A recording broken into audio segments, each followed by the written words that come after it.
But we must begin to understand that in a concept of forming inside our community a united front, a black united front, which engulfs every sector, every facet, and every person inside our community working for the benefit of black people. That was a nice little incident last week. All right. So on behalf of the All-African People's Revolutionary Party, actually I don't need the mic. Okay. On behalf of the All-African People's Revolutionary Party, certainly we extend our condolences and tribute to our comrade, Geronimo.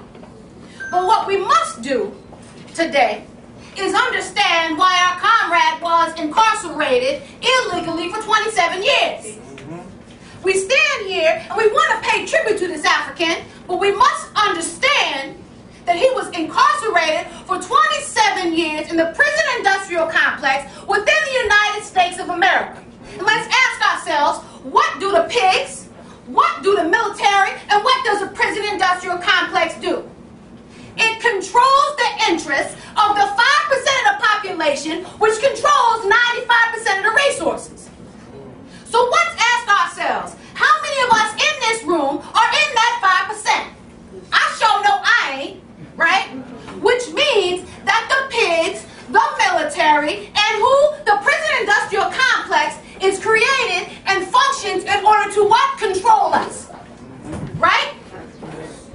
So not only is the prison industrial complex, which wrongly incarcerated this African for 27 years, created to control us, it's also what? A multi-billion-dollar organization. Okay? So, but what do those multi-billion dollars do? They feed into what? The capitalist system, which does what? Feeds into the 5% of the population which controls the resources. The resources like from the Congo, where you have coltan, everyone has a flashing cell phone, right? If we didn't have coltan, you couldn't have a cell phone. So let's review.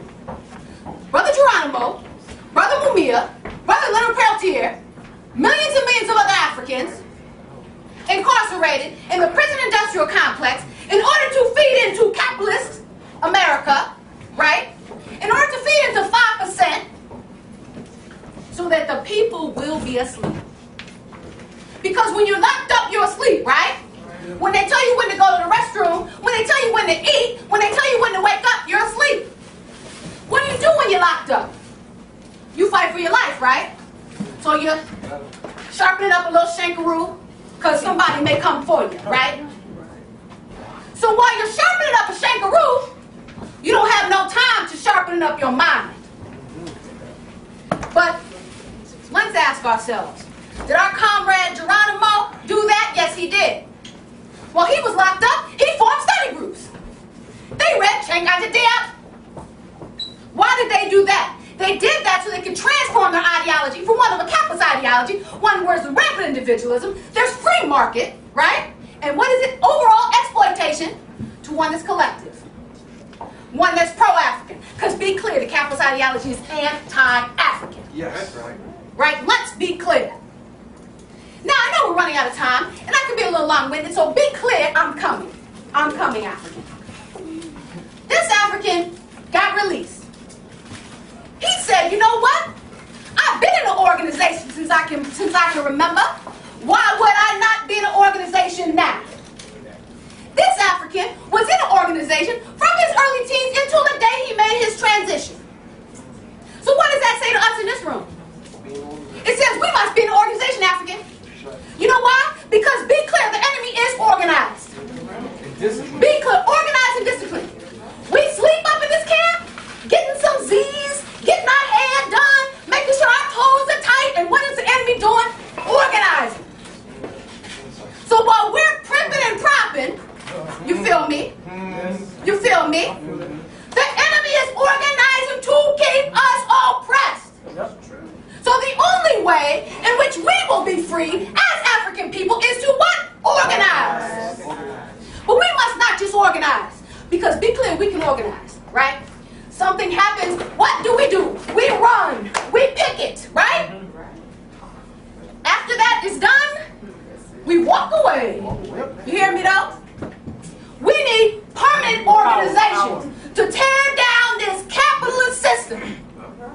I'm coming. Geronimo. He was clear where his home was. He knew America was not his home. He made his transition on the African continent. He knew that as soon as Africa would be free, African people around the world would be free. He was not confused. So we must not be confused. We must not be confused, Africans. When Africa is free, we will be free. Let me give you a quick example, and I'm closing up. China. Ask yourself, how many of the quote-unquote United States of America prison population is Chinese? Anybody know the percentage? Anybody know the number? Less than 1%. Uh-oh. What is the percentage of African people that are incarcerated in the U.S.? Over 50%. But we make up 13% of the population. Why is that? Because, be clear, China will buck up in your face. And what does China say? Get your hands up off of my people. What does Africa say? Master, oh master, please give me some money. We must liberate our land and our resources. The only way that we will liberate